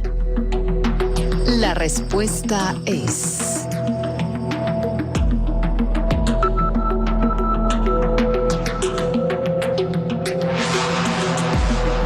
verdad. ¿Un presidente del Perú? No, de Panamá. ¿Quién? Cuando mi hermano y yo llegamos a Panamá y luego nos quedamos solos allá, el presidente era Omar Torrijos. Me dijeron que vaya a un sitio donde se concentraban todos los casinos. En ese tiempo los casinos eran muy, digamos, populares ahí en Panamá. Acá creo que no había casinos en ese tiempo. Fui a buscar trabajo porque me dijeron que necesitaban a alguien que pudiera escribir a máquina como secretaria. Nunca voy a olvidar que como yo me había ido muy chiquita de acá, ¿no? Y llegué a Panamá y yo quería... Mi mamá no me dejaba a mí ni lavar la ropa y habían detergentes muy fuertes allá y a la hora de yo lavar la ropa y un día con mi hermano me salieron ampollas en todas las manos. Pero me dijeron, tienes que presentarte mañana y ¿sabes escribir a máquina? ¿Sabes eso, el otro? Dije, sí, yo puedo hacerlo. Porque como yo hacía notas de prensa y todo desde chica, como periodista, entonces fui, pero yo tenía mis manos de llagas. Porque el detergente me había sacado llagas en las manos. Entonces, a la hora que me tocó mi prueba, yo con las llagas y con todo traté de escribir, porque yo necesitaba comer. No teníamos para comer. Entonces, cuando yo termino de escribir, yo me doy cuenta de que de todas maneras estaba en desventaja entre las demás que estaban tomando la prueba, porque yo estaba con las manos con puras vendas y a la justa podía sacar los dedos que me estaban sangrando. Entonces dije, bueno, ya no me van a tomar a mí. Y viene una señorita y me llama y me dice, la llaman a la oficina del gerente. Y cuando entro me encuentro con el mismísimo hermano de Omar Torrijos, que eran gente muy poderosa allá. Y me dijeron, mira, acá está tu prueba de mecanografía, te has equivocado un poco. Yo le dije, disculpe señor, lo que pasa es que tengo las manos, me sale sangre, porque he tenido que lavar ropa y nunca antes lo había hecho. Y me dijo, pero no te preocupes, tú te puedes quedar acá si tú quieres, que puedes tener trabajo. Búscame mañana en tal dirección. Entonces yo recibí la dirección y me di la vuelta para irme y me toca el trasero, ¿no? Y yo me quedé, no sabía qué hacer, y cuando volteé a mirarlo me dijo, ya estás ganando la primera parte de tu trabajo. Y mi hermano, que está acá presente, estaba afuera, y la verdad que yo salí y solamente lloraba, ¿no? Porque ante una situación como esta, cuando tienes hambre, porque esa es la verdad, tú puedes dedicarte a muchas cosas, ¿no? Puedes hacerlo más fácil, pero eso no lo quise hacer, ¿no? Pero ¿cuál fue tu reacción en el momento? ¿Buscaste a tu hermano? Me quedé solamente helada, pero como era un señor tan poderoso, era el hermano del presidente, ¿no? Entonces, solamente salí afuera a contarle a mi hermano y a ponerme a llorar y decirle que me había tocado, ¿no? Y que me había dicho que obviamente ya no lo fui a buscar, ya no fui a buscar el trabajo, porque ya, imagínate, si ahí nomás... Ya quedaba claro que era lo que querían, claro. Exactamente, ¿no? Hubiera sido fácil para mí abrirme camino así, pero no lo hice. Y el hijo de un presidente, nada menos. Nuestras mascotas son parte de nuestra familia y merecen lo mejor. Dile adiós a las pulgas, garrapatas y ácaros con Pluralab. 3 meses de protección en una sola tableta. Pluralab, la tableta blanda de agradable sabor para tu mascota y el único antiparasitario con protector hepático de rápida y prolongada acción por 3 meses. Cuida la salud de tu mascota. Combate pulgas, garrapatas y ácaros con Pluralab. Pídelo en tu veterinaria favorita y síguelos en redes como Laboratorios La Vet. Demuéstrale cuánto te importa. Protégelo con Pluralab, con hepatoprotector. Una tableta blanda de triple acción, prolongada por 3 meses contra pulgas, garrapatas, ácaros y sarna. Confía en Pluralab, protección total para el engreído del hogar. Pregunta 13. ¿Te ofrecieron comprarte una isla?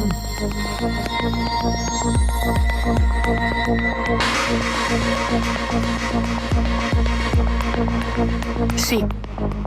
La respuesta es...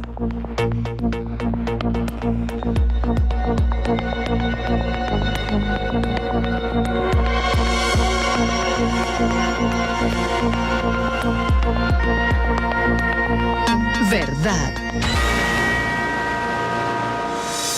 ¿Cómo así? ¿Quién te hizo tal ofrecimiento? Bueno, cuando yo llegué allá a Panamá, como te conté, apenas había cumplido los 15. Creo que era una niña, delgadita. Bueno, casi no comía, así que te imaginas.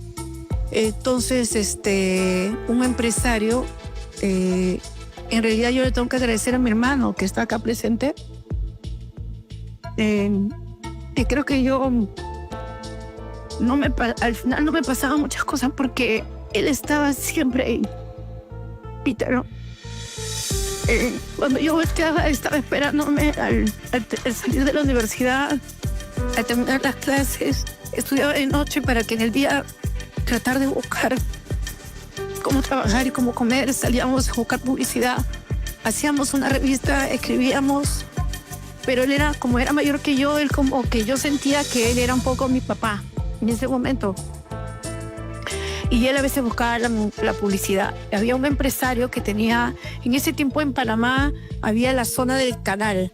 Entonces tú cruzabas la zona del canal y había esos lugares nocturnos y todo eso, ¿no? Y entonces, una vez uno de los empresarios me vio, ¿no? Con mis 15 años y le tenía miedo al mundo, pero que estaba ahí. Y que de alguna manera eso yo lo hice por mi mamá, por mis hermanos, ¿no? Porque yo creía que al venir acá todo se iba a solucionar. Entonces, bueno, ese empresario, cuando mi hermano llegó conmigo, hicimos una revista para los casinos. Y mi hermano, como sabía más de periodismo que yo, le vendía la publicidad y todo eso, entonces me vio y le dijo: ¿por qué tienes a tu hermana? Acá creo que se mueren de hambre. Cuando tu hermana es tan bonita, déjamela acá. Yo le puedo poner una isla a sus pies, ¿no? Yo no sé si él me quería como su pareja o quería para que trabajara en uno de sus clubes nocturnos, ¿no?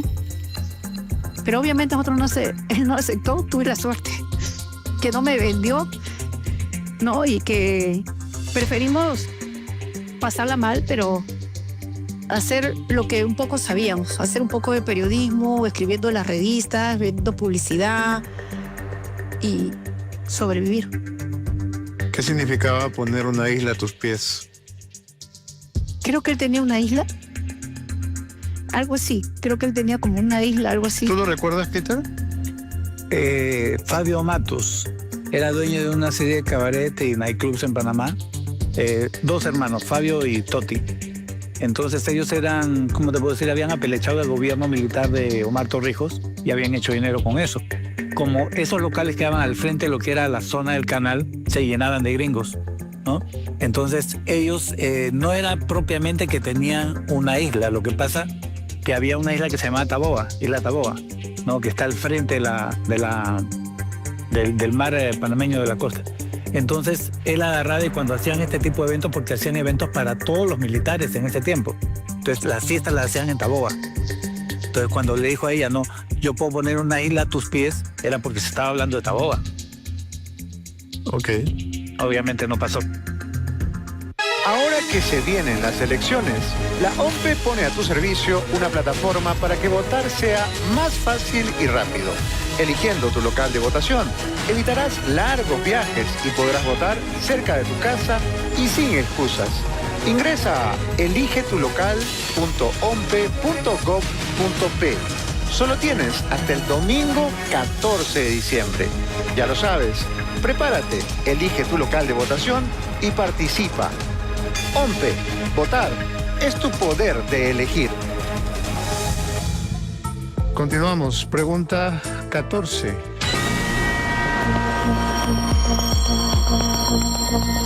¿Tuviste un amorío clandestino con un diplomático árabe?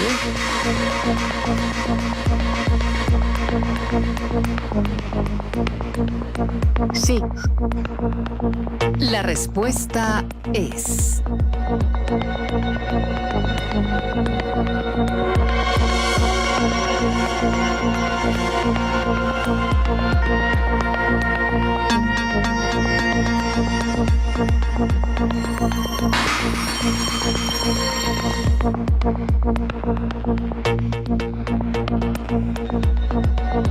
verdad. ¿Quién era este diplomático árabe y cómo lo conociste? Los pocos peruanos que estábamos en Panamá, todos un poco desarraigados ahí, muchachos, en la Universidad de Panamá. La cosa es que nos invitan a una fiesta y andábamos siempre todos en grupo. Y en esa fiesta estaban 2 diplomáticos árabes. Pero eran jóvenes. Por lo menos uno era más joven. Y las cosas van y vienen. Casi no hablaba español. No sé cómo nos comunicamos y me invitó a salir y esto y nos hicimos enamorados. ¿Qué edad tenía él? Yo tendría 15 o 16 y él tendría 21, 22. Bien joven para diplomático, ¿no? Sí, era bastante joven. Árabe, era de Libia. En esos tiempos estaba... ¿Gaddafi? Muammar Gaddafi. Muammar Gaddafi, exacto. A veces un poquito que los nervios no me dejan. Y bueno, esto era un régimen muy fuerte. Sí, claro, un dictador. Entonces, él, como era joven, yo no, la verdad que ahorita no recuerdo cómo él era un diplomático árabe. No sé si es por herencia, por sus padres, no lo sé. Pero él era un diplomático árabe. Y me empezó a enamorar, le hice caso. Y ya venía con una limusina y con un chofer. Tuvimos un amor que duró un par de años, más o menos. Pero en algún momento me di cuenta que era un poco escondidas por el lado de él, porque él no tenía el permiso de enamorarse con una chica, digamos, que no es de su cultura, que no es de su círculo. Yo no sabía eso. ¿Quién debía darle permiso? Su gobierno. Ok. ¿No? Entonces, fue pasando el tiempo y íbamos y veníamos como enamorados, y él venía en unos carros que yo lo veía un poco grandes, ¿no? Decía, ¿por qué será? Y él, en un determinado momento, desaparece. Y es porque le habían estado haciendo seguimiento, porque en un momento dado, él se comunica con Perú, acá en Perú. ¿Con quién hablaba él? Acá en Perú, lo que te quería contar es que él llamó a Perú a hablar con mi papá y con mi mamá. Para darle, que le den permiso, porque él quería que yo sea ya su novia, su compañera, entre comillas, su esposa. Okay. Pero el plan de él era escapar de la diplomacia, porque era un diplomático, escapar y venirse como en su locura, ¿no? Acá a Perú, esconderse por no sé dónde para quedarse conmigo y salvar nuestro amor, ¿no? Qué romántico. No, muy romántico, ¿no? Y... Es imposible. Imposible, tal cual. Por eso era romántico. Porque el Gaddafi un poco casi lo mata. De un momento a otro desapareció y yo no sabía por qué, y lo habían mandado a Cuba, ya lo castigaron, lo mandaron a otros países, ¿no? Y ya no lo pude ver, no nos pudimos despedir. ¿Nunca más lo viste? No, ya no lo vi. ¿Es cierto que tú leías el Corán con él? Claro, y hacía el Ramadán. Leía el Corán, hacía el Ramadán. ¿Cómo aprendiste eso? Con él. Pero, o sea, una cosa es enamorarse y otra cosa es adoptar la cultura. Y no podías comer carne. Cuando es el Ramadán, tú no puedes comer carne, porque son musulmanes, ¿no? Ah, te volviste directamente musulmana. O sea, prácticamente era como una musulmana, ¿no? Y yo solamente podíamos comer cuando caía el sol, ¿no? Y todo el día tenías que estar. La ilaha illallah, wa ashhadu Muhammad Rasulullah. ¿Qué es eso? Es el rezo a Mahoma, ¿no? Entonces me dice, la ilaha illallah, wa ashhadu Muhammad Rasulullah. Mahoma es el mensajero de Dios, ¿no? ¿Y tú crees eso? Ah, no, pues... ¿Lo creíste? O sea, ¿lo creíste en ese momento? Yo he aprendido, porque un poquito para trabajar en lo que yo trabajo he tenido un poco pasear por las culturas, ver... No, claro, pero una cosa es que tú, digamos, conozcas una cultura, una religión, y otra cosa es que lo creas. Sí, en ese momento tenía 15, 16 años. Simplemente te adaptaste. Adapté. Te adaptaste al recipiente que te contiene. Y en algún momento, cuando mi papá supo que yo estaba con un musulmán y que él quería desertar y venir acá a Perú, a escapar conmigo, porque ya yo terminaba la universidad y mi hermano mayor ya me estaba despachando para Perú, cosa que yo no quería, pero había hecho él una promesa a mamá que me iba a traer. Entonces él dijo, yo me voy contigo, me escapo, iba a desertar, ¿no? Y mi papá, periodista cuajado, me dijo, espérate, cálmate, respira hondo. No lo hagas hacer eso porque a él lo van a matar. Pero tu papá, periodista cuajado, te había abandonado. ¿Por qué le hacías caso? Pero él seguía en comunicación, no una comunicación de siempre, pero en algún momento se comunicó conmigo y me dijo eso, ¿no? Claro, o sea, el que le sacó la vuelta a la mamá y hizo otra familia dando consejos de pareja. Sí. Sí, ya pues.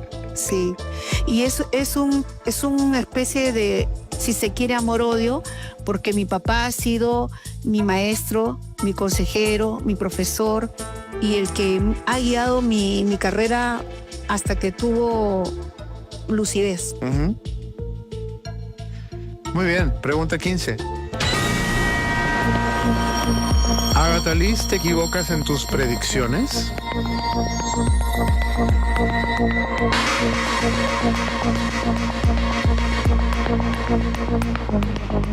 Sí. La respuesta es...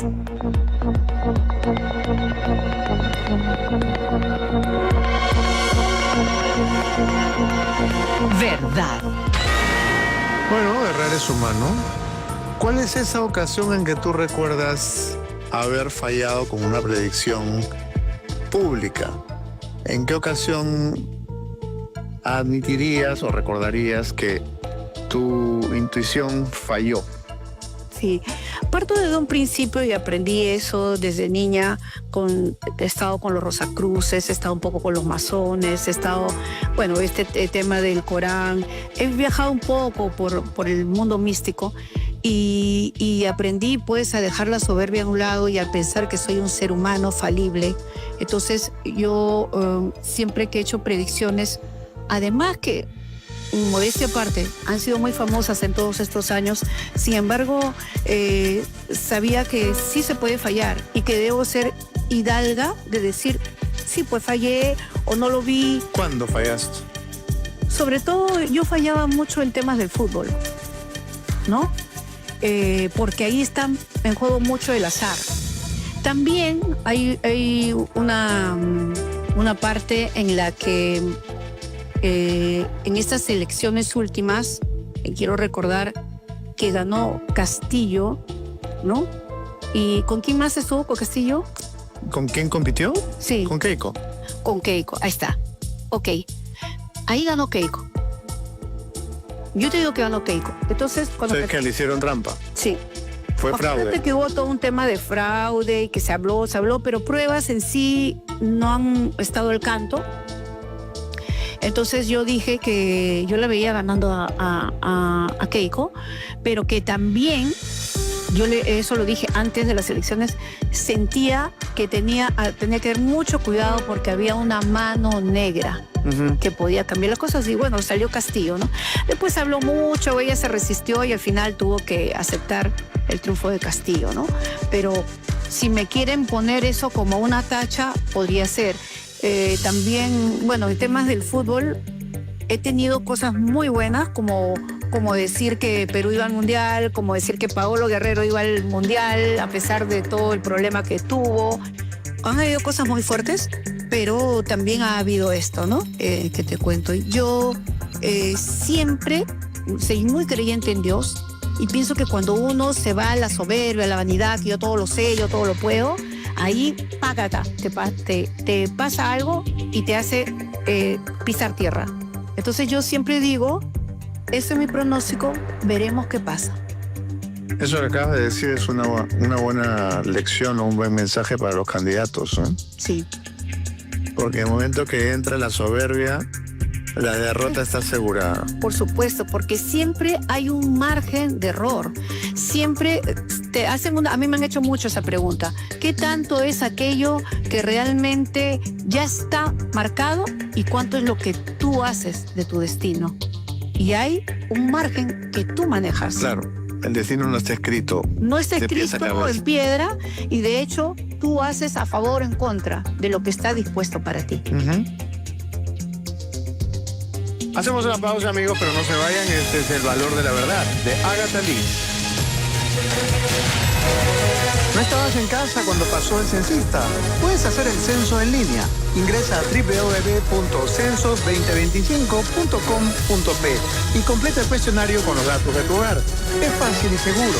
¿Tienes dudas o consultas? Llama a la central telefónica de los censos al 0800 70 225. Recuerda, puedes generar tu código único de vivienda en www.censos2025.com.p y ser el informante calificado. Censos Nacionales 2025. Todos sumamos Perú. Instituto Nacional de Estadística e Informática. Produciendo estadísticas para el desarrollo del país.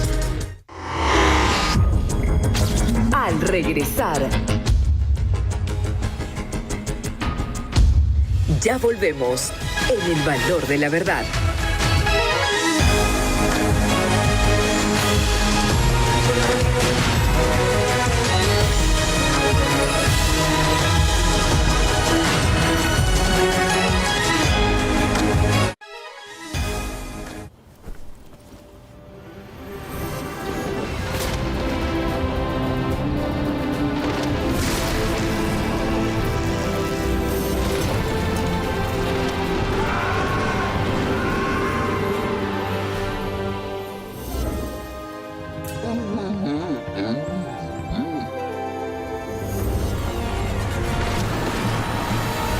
Betano, 60 giros gratis con tu primer depósito.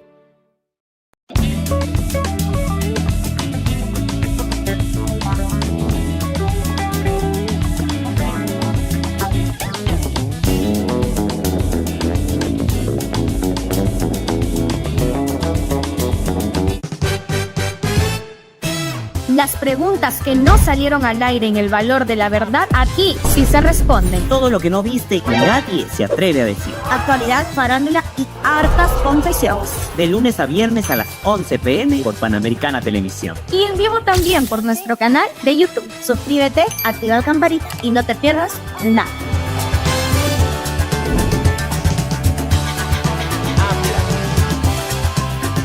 Una nueva etapa comienza en Tu Cumple Vale. Estoy feliz de llegar al programa que regala miles de soles en vales cada semana, solo con la fecha de tu cumpleaños. Para participar es súper fácil, solamente regístrate en nuestra página web www.tucumplevale.pe. Míranos por Panamericana Televisión todos los días y también por nuestro canal de YouTube. Muchos ganadores, pero solamente faltas tú.